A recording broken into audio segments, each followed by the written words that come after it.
Happy Monday, everybody. Welcome to the Brownwood Lions Coaches Show here on KOXE. I am Derek Stuckley, along with Brownwood Lions head football coach, athletic director Sammy Burnett. And it feels like it's been a month since our last show, but I guess it hasn't.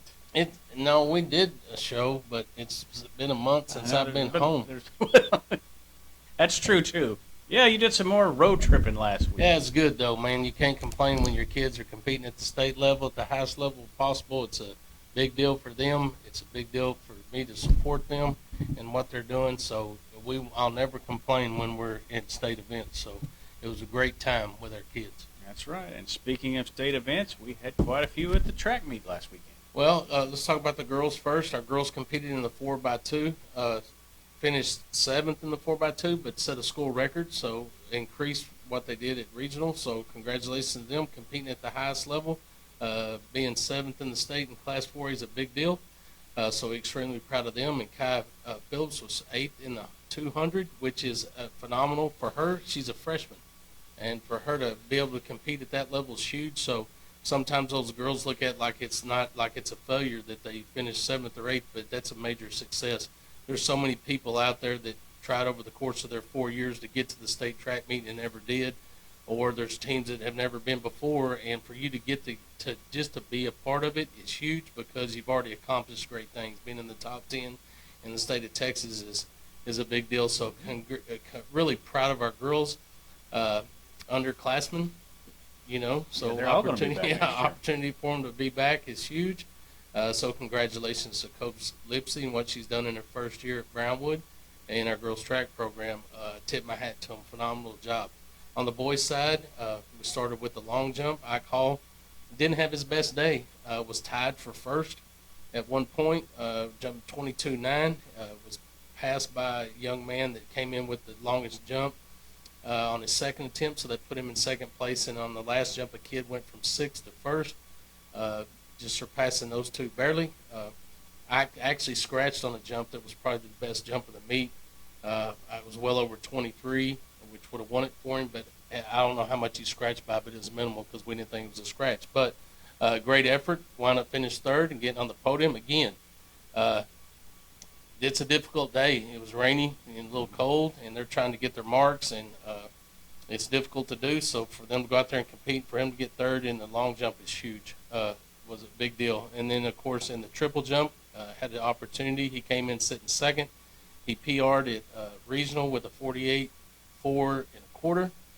And Marcelo Hooker PR'd at a 44.4 in the state meet. Marcelo jumped 44.7 3/4, I think it was, which put him in sixth place, which was a PR for him, and what a great opportunity and time to do that. So congratulations to Marcelo. I jumped to 48.11 3/4, which was a 1/4 inch away from 49 feet. Again, phenomenal jump for him. Blew the field away. The kid from El Campo came in, jumped a 48.10. I think he jumped a 48.2, somewhere in that range. And then when you look over the course of the rest of the teams in the state of Texas, there was three guys that jumped 40. One jumped 49, one jumped 49.2, and one jumped 49.3, I think. So you put Ike Hall in that mix with everybody in the state of Texas. He's in the top four. And was a state champion in the Class 4A, so really big jump for him. Congratulations, PR'd himself. And the thing about it was when he made that jump, he was probably 6 inches behind the board. That tells you how good a jump he made.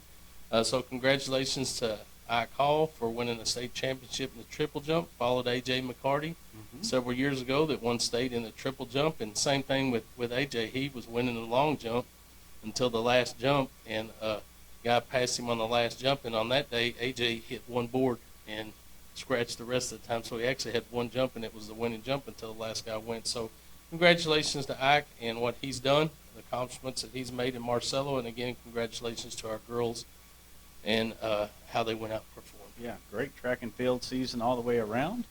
And while those kids were down in Austin, we had some more kids out in Snyder Thursday. We did. Our baseball team defeated Level Land. Sorry, it's hard for me to get that out. Level Land 6-5 first game. had some mistakes, allowed Levelland to stay in the game, but found a way to get a win, which is huge, winning the first game of the series, and then 30 minutes later bounced back and beat Levelland 8-3. Gave up a couple of runs in that one off of an errant throw, so opportunity for that to have been an 8-1 ball game, but congratulations to them. They'll play Decatur this Thursday. That game's going to be at 4 o'clock. No. First game on Thursdays at 7:30. Fridays at 4 o'clock, game 2. Those games can change possibly if no one's playing at Steenville is where we'll play. If they're not playing, we have an opportunity to move those games to 6 o'clock, but if that happens, we'll let you know. But Thursday at 7:30 in Stephenville against Decatur. Friday at 4 o'clock against Decatur in Stephenville. And if game 3 is needed, that'll be at 11 o'clock on Saturday. Hopefully we can get that thing done in 2 games. Decatur's a worthy opponent. They got 20-plus wins and have a pretty dominant baseball team as well. So it's going to be a knockdown and drag-out. The team that has the best pitching, that hits the ball the best and makes a few mistakes is going to be the one that's successful. Now the cream is rising to the top. Every round you go is going to be a little bit more difficult. You got to minimize your mistakes. Get outs when you can get outs. Tip your hat when they get base hits that score runs. That is what it is, and hopefully we're hot at the plate and we can put up a bunch of runs and take some pressure off our pitchers and just play solid, sound defense, get outs when you can, and be victorious. Yeah, Coach Sanford mentioned after the game, thought maybe the kids had some playoff jitters, but hopefully those are out of their system now and they'll be ready to roll this week. Yeah, playing at Steenville is a place they played before, so they understand that field and how the ball bounces. They played a couple of games there last couple of years, so they'll know how that works. So maybe, they'll be firm in what they're doing and fielding it. I firmly believe if we play solid defense and put the ball in play, we'll be victorious. We're pretty dominant on the mound. If we don't make throwing mistakes and don't, make the routine play, that's when people have opportunities to get in the ball game. But I think if we have solid pitching, solid defense, and put the ball in play, we'll have a great opportunity to be successful. Definitely. That's been the key so far for the Lions. I guess we got one more sport that's still going on. Yeah, it's hard to say this, but it's regional tennis, which is weird to be this late. Regional tennis starting on the 10th, on Friday the 10th in Lubbock. I'll go up there and watch them play. Hopefully they can advance to Saturday the 11th, which means they'll be in a position to try to qualify for state. I have several kids going up there to do that, so I wish Coach Blasey and Coach Hutchins and their boys and girls the best luck in tennis, and I'll be there to cheer them on. All right. Well, good luck to those kids as well.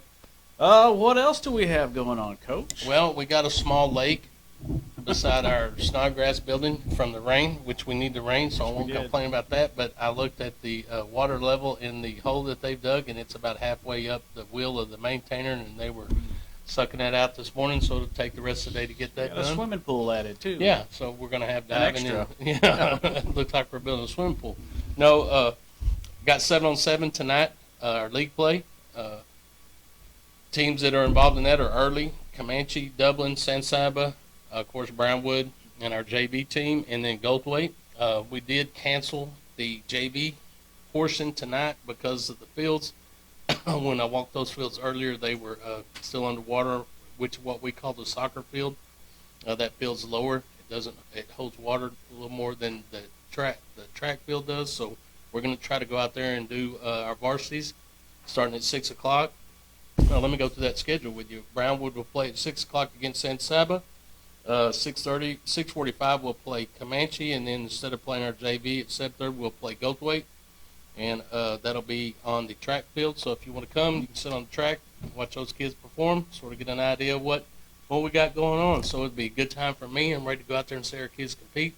We'll be a little short-handed because we have baseball going still, which is a blessing. So some of those kids will be at baseball practice, not at 7-on-7. But the guys that are there, we'll get out there and see if we can't throw and catch a little bit, see if we can't defend the pass. Yeah, I'll be out there. I'm curious to see what we got going on. You want to give any kind of sneak peek of anything to keep an eye on tonight? Well, and see? I think our receiving corps is good. Yeah, across the board.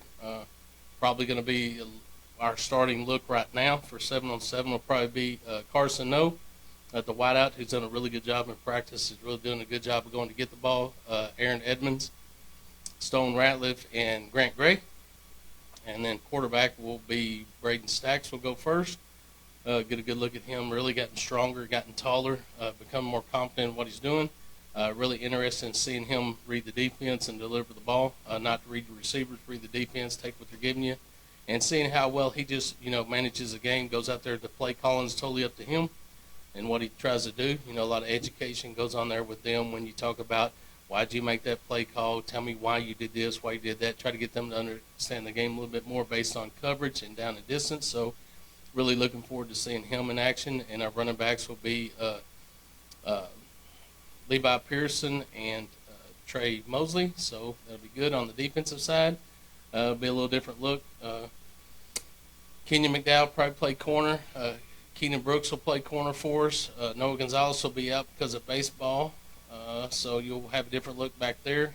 I'm not exactly sure who Coach Jones has set in place for that. Our linebacking core will be Robbie Robinson, Trey Mosley, Levi Pearson,